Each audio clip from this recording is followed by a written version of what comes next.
All right, everybody. The first video today about quarterbacks was the first rounders.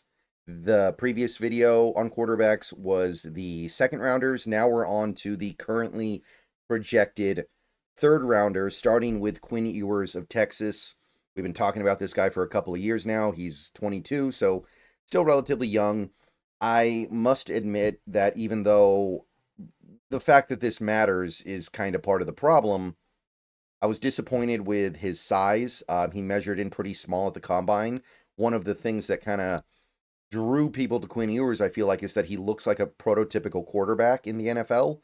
And at 6'2", 214 pounds, that doesn't really say prototype to me. That says like a miniature version of a prototype quarterback. Most of the big boards do have him around the third. A couple have him in the fourth. The database has him in the third. So that's currently about where he's projected to go. He has played fairly well the last 2 years. He regressed heavily in 2024, but there's a very obvious reason why. He lost basically all the talent around him, and while Texas did do a pretty good job replacing it, it was never going to match it, right? Tavion Sanders, Xavier Worthy, the Adonai Mitchell. I think they lost both of their main running backs, couple of offensive linemen. They did do a good job replacing them in Texas, but it wasn't the same. So I don't really hold that against him so much. I hold some things against him, but the decrease in play from 23 to 24, I think is understandable. Now, the thing with Ewers is that he has very high highs. Him beating Alabama a couple years ago. He had another big win last year against, shoot, I can't remember. Oh, I guess Michigan early in the season. That ended up being not a very good win, though. But Quinn Ewers, at his best, does look like a pretty remarkable prospect. He does have a decent arm. He can make some difficult throws. He can go off platform a little bit. He can fit it into tight windows. He does have a better arm than a lot of these prospects. He definitely is tough. The times that he's played through injuries prove that. He is considered to be a very good leader for Texas. He has a quick release, gets the ball out quickly once he decides to throw it. And while he doesn't really have mobility in the traditional sense, he can move around in the pocket and then still get it to where he wants to go. So those are the positives for Ewers for me. But the thing is, the lows are pretty low. There is no excuse for a quarterback playing on an offense as talented as the Texas offense to have 12 interceptions. He didn't even play the whole season. Arch Manning played a couple of games. 12 interceptions, that has to at least make you think. And you look at the interceptions, they're pretty ugly. Right? We're not talking about fluky interceptions. We're talking about interceptions where he stares down his receiver, interceptions where he just misses, where he just has a really bad miss because of a sudden burst of inaccuracy. That is one of the big cons about him. I think he locks onto a receiver. Sometimes he'll just throw it right to a defender because he just decided he's going to throw the ball to this guy before the play even started. Like I said, he's not the prototype physically that some people were hoping for. I was hoping for at least 6'4", but 6'2" is a long way away from that. His arm is not great. Like, I think he's got like a 50 or 55-yard arm. I don't think he has the 60-yard arm that some people were hoping. A lot of injuries in his collegiate career. Very limited mobility. Not really something he's going to be able to use to get yards. And trickier defensive schemes will get to him, which isn't uncommon for young quarterbacks, but it's still worth noting. So I've definitely lost interest in Ewers as years have gone by. There are busted mechanics. There are bad decisions. There is intrigue, definitely. But overall, he's just kind of frustrating. And I might be willing to take the risk higher, but he can't stay healthy. So I would take him in round 4 and not really before then. I don't see any point of taking him until round 4. Next guy on the list is Tyler Shough of Louisville. And this one is going to be, I'm just going to say it, this one's going to be tough to get excited about. And there is stuff to like here with Tyler Shough, but the man can simply not stay on the football field. He's 25 years old. I think he's going to turn 26 in late September. He was a backup to Justin Herbert in college, I think. That's how long this guy's been in the league, in the college football league, I mean. So he's old because he can't stay healthy. He finally put together mostly a full season in 2024. That's the only full season of his career. He's very tall, so he's a little prototypical. 6'5". That's what you want to see. He's got big hands as well, I guess. His testing numbers were actually pretty good. Ran a 4.63 40, which is good for a quarterback and better than I would have expected. ESPN actually has him going in the early third, and the Draft Network has him going in the mid second. So there are some big boards that really like him. The database has him going kind of mid to late third. And the one season he actually played most of the year, it was pretty decent, right? He's playing for Louisville. You don't expect the world. 62.7% completion is not very exciting, though. And it's still not anything that makes you think this guy's worth going out of your way for. But let's give this guy some flowers.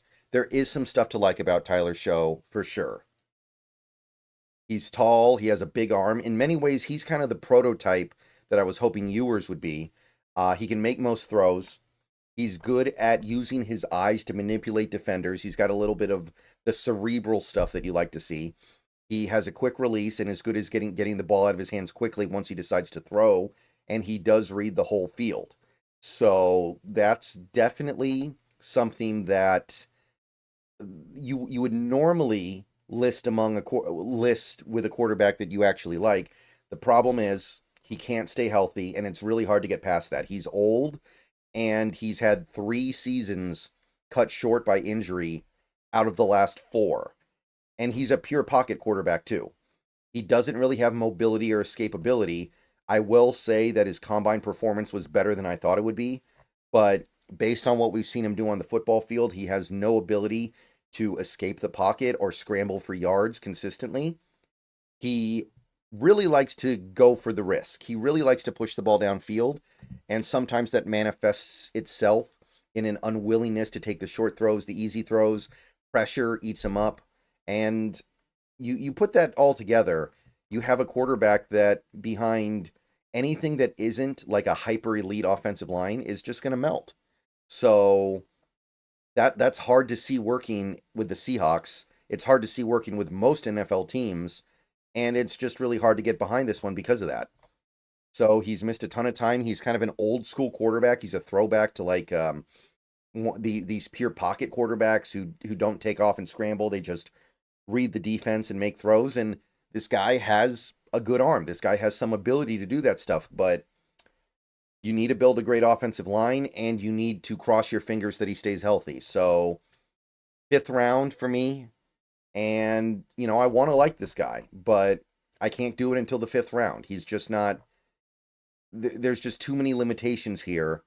And I just feel like he's going to, it's not quite Carson Strong, but it's a little Carson Strong-like, right? Where you just know that he's not going to be able to stay upright, even though he stands out positively as a pocket quarterback in many ways. All right, one more guy for this video. The last guy who is currently projected as a 3rd rounder, Will Howard of Ohio State. This is a guy that I was really liking the look of for a while there. The combine definitely threw me off, but I'm not going to get completely off Will Howard quite yet. I still think there's good stuff here. He's got prototypical size. He probably has the prototypical size more than any other quarterback in this draft. Arms are about average. Hands are tiny, but he has the look of a franchise quarterback. I'll say that much. That only gets you so far, but he does look like a franchise guy. Tested okay, I guess, kind of whatever. Not really known for his athleticism. He is a little bit of a dual threat, but certainly not a Lamar Jackson type or anything like that. A lot of the big boards have him around the 3rd or 4th round. The Draft Network has him in the 2nd. CBS has him in the 5th. Aggregate has him going near the back end of the 3rd. Very good 2024. Threw for 4,000 yards and 35 touchdowns in Chip Kelly's offense. High completion percentage. Improved big time from what he did the previous year at Kansas State.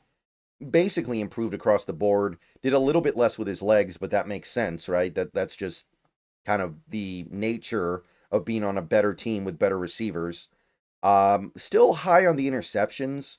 10 interceptions in each of the last 2 seasons. We don't love it, but there's a lot to like with where Will Howard's going. He can use his legs. He does a little bit of even like zone read stuff. Pretty good at handling pressure. When teams send blitzes at him, he seems to have a pretty good understanding of how to quickly get the ball out and beat the blitz. If there is such a thing as clutch, he was pretty clutch. He played better during the playoff. He got better as the season went on, and he was playing his best football for the playoff. Mechanically, he's a very sound quarterback, I think. I think he manages to replicate his throwing motion and his mechanics repeatedly. He's got a good arm. He can make almost all the throws. He can throw deep. He can muscle it in. He can feather it in. He's pretty sharp pre-snap, and I think he does a pretty good job reading post-snap. So, despite some recent concerns, Will Howard remains one of my favorite quarterbacks to maybe get in this draft. He does have a slow release, which leads to him having throws disrupted that shouldn't be disrupted. So, a little bit slow to get the ball out of his hands. There's definitely something to be said for how his play improved a lot when he got elite players around him and elite coaching.